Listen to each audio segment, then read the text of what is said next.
सिया राम जय जय राम। ಜೈ ಶ್ರೀರಾಮ್. ಶ್ರೀಮದ್ ವಾಲ್ಮೀಕಿ ರಾಮಾಯಣಾಂತರ್ಗತ ಸುಂದರಕಾಂಡ 7ನೆಯ ಸರ್ಗ.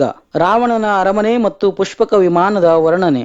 ಬಲಶಾಲಿಯಾದ ಹನುಮಂತನು ಆ ಮಹತ್ತಾದ ಅಂತಃಪುರದ ಸಮೂಹದಲ್ಲಿ ಮನೋಹರವಾದ ಗ್ರಹ ಸಮುಚ್ಚಗಳನ್ನು ಕಂಡನು.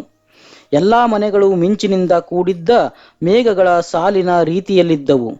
ವೈಡೂರ್ಯ ಮಣಿಗಳಿಂದ ಜೋಡಿಸಲ್ಪಟ್ಟ ಸುವರ್ಣ ಜಾಲಗಳಿಂದ ಸಮಾವೃತ್ತವಾಗಿತ್ತು.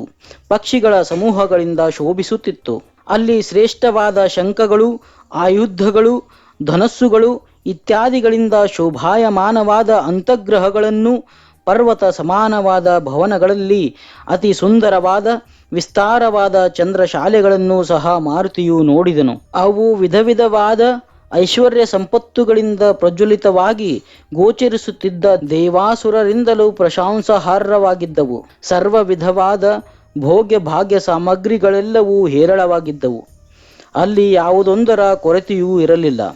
ರಾವಣನು ಸ್ವಬಲ ಪರಾಕ್ರಮಗಳಿಂದ ಸಂಪಾದಿಸಿದ್ದ ಭವ್ಯವಾದ ಮನೋಹರವಾದ ಗ್ರಹಗಳನ್ನು ಮಾರುತಿಯು ನೋಡಿದನು. ವಿಶ್ವಕರ್ಮನು ಬಹಳ ಪ್ರಯತ್ನ ಪೂರ್ವಕವಾಗಿ ಅತಿ ಸುಂದರವಾಗಿ ನಿರ್ಮಿಸಿದ ಆ ಮಹಲುಗಳಲ್ಲಿನ ಮಾಯಾ ವಿಶೇಷ ಗುಣಗಳಿಂದಾಗಿ ಅವು ಅಸುರ ಶಿಲ್ಪಮಯನಿಂದಲೇ ನಿರ್ಮಾಣಗೊಂಡಿರುವಂತೆ ಭಾಸವಾಗುತ್ತಿತ್ತು. ಸಮಸ್ತ ಭೂಮಂಡಲದಲ್ಲೇ ಸಕಲ ಗುಣ ಪರಿಪೂರಕವಾಗಿದ್ದ ಲಂಕಾಧೀಶ್ವರನಾದ ರಾವಣನ ಪ್ರಸಾದಗಳನ್ನು ಹನುಮಂತನು ನೋಡಿದನು. ರಾವಣನ ಅತ್ಯಂತ ಉತ್ಕೃಷ್ಟವಾದ ಅರಮನೆಗಳನ್ನು ಎತ್ತರದಲ್ಲಿರುವ ಮೇಘದಂತೆ ಚಿತ್ತಾಕರ್ಷವಾಗಿತ್ತು. ಚಿನ್ನದಂತೆ ಸುಂದರವಾಗಿದ್ದು ರಾಕ್ಷಸೇಂದ್ರನಾದ ರಾವಣನ ಅಂತಸ್ತಿಗೆ ಅನುಗುಣವಾಗಿ ಪ್ರಕಾಶಿಸುತ್ತಿತ್ತು. ಅದು ಭೂಮಿಗೆ ಇಳಿದು ಬಂದ ಸ್ವರ್ಗದಂತೆ ಶೋಭಿಸುತ್ತಿತ್ತು.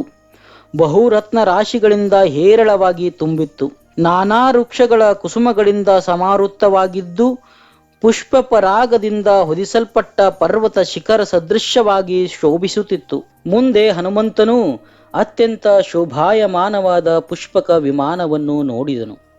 ಅದು ವಿದ್ಯುತ್ತಿನ ಮಾಲೆಗಳಿಂದ ಬೆಳಗುವ ಮೇಘದಂತೆ ಪ್ರಸಿದ್ಧ ಲಲನಾಮಣಿಯರಿಂದ ಪ್ರಕಾಶಿಸುತ್ತಿತ್ತು. ಸುಂದರವಾದ ಹಂಸಗಳು ಆಕಾಶದಲ್ಲಿ ಒಯ್ಯುತ್ತಿರುವಂತೆ ಕಾಣುತ್ತಿತ್ತು. ಬ್ರಹ್ಮಾದಿ ಸುಕೃತರಾದ ಪುರುಷರ ವಿಮಾನದಂತೆ ಕಾಂತಿಯನ್ನು ಬೀರುತ್ತಿತ್ತು. ಆ ಪುಷ್ಪಕ ವಿಮಾನವು ನಾನಾ ರೀತಿಯ ಧಾತುಗಳಿಂದ ಚಿತ್ರಿಸಲ್ಪಟ್ಟ ಪರ್ವತದಂತೆ ತೋರುತ್ತಿತ್ತು.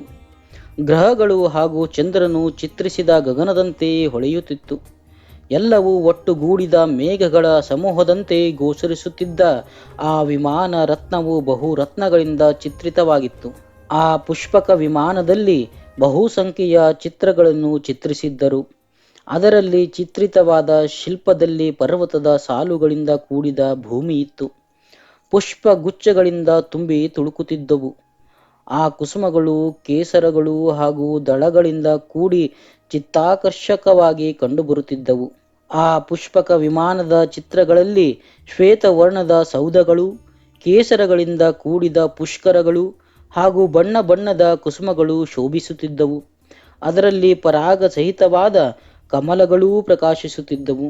ಹಾಗೂ ಅದರಲ್ಲಿ ಚಿತ್ರಿತವಾದ ವನಗಳ ದೃಶ್ಯವು ಅತ್ಯದ್ಭುತವಾಗಿದ್ದವು. ತನ್ನಲ್ಲಿದ್ದ ರತ್ನಪ್ರಭೆಯನ್ನು ಎಲ್ಲ ದಿಕ್ಕುಗಳಿಗೂ ಹರಡುತ್ತಾ ಅದು ಗಗನದಲ್ಲಿ ಹಾರಾಡುತ್ತಿರುವಂತೆ ತೋರಿಬರುತ್ತಿತ್ತು. ಎಲ್ಲ ಶ್ರೇಷ್ಠತಮ ಸೌಧಗಳಿಗೂ ಅತ್ಯುತ್ತಮವಾದ ಅರಮನೆಯಂತೆ ಪ್ರಕಾಶಿಸುತ್ತಿತ್ತು. ಅಷ್ಟು ಸುಂದರವಾದ ಹೆಸರಿನ ಮಹಾಪುಷ್ಪಕ ವಿಮಾನವನ್ನು ಮಾರುತಿಯು ನೋಡಿದನು.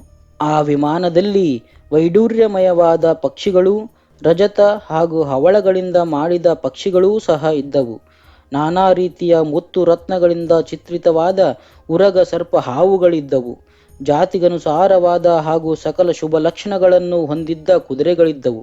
ಹವಳ ಮತ್ತು ಕಾಂಚನ ಕುಸುಮಗಳೇ ರೆಕ್ಕೆಗಳ ರೂಪಗಳಲ್ಲಿದ್ದಂತಹ ಪಕ್ಷಿಗಳು ಆ ವಿಮಾನದಲ್ಲಿದ್ದವು. ಡೊಂಕಾಗಿದ್ದ ರೆಕ್ಕೆಗಳನ್ನು ಅವುಗಳು ನಿರಾಯಾಸವಾಗಿ ಒಳಕ್ಕೆ ಎಳೆದುಕೊಳ್ಳುತ್ತಿದ್ದವು. ಕಾಮದೇವನಿಗೆ ಬೆಂಬಲ ನೀಡುವ ವಸ್ತುಗಳೋ ಎಂಬಂತೆ ಆ ಪಕ್ಷಿಗಳು ಕಾಂತಿಯುತವಾಗಿದ್ದವು. ಹೀಗೆ ಮನೋಹರವಾದ, ಹೋಲಿಕೆ ಇಲ್ಲದ ರೆಕ್ಕೆಗಳಿಂದಲೂ ಅತಿ ಸುಂದರವಾದ ಮುಖಗಳುಳ್ಳ ಪಕ್ಷಿಗಳೂ ಅದರಲ್ಲಿ ಚಿತ್ರಿತವಾಗಿದ್ದವು.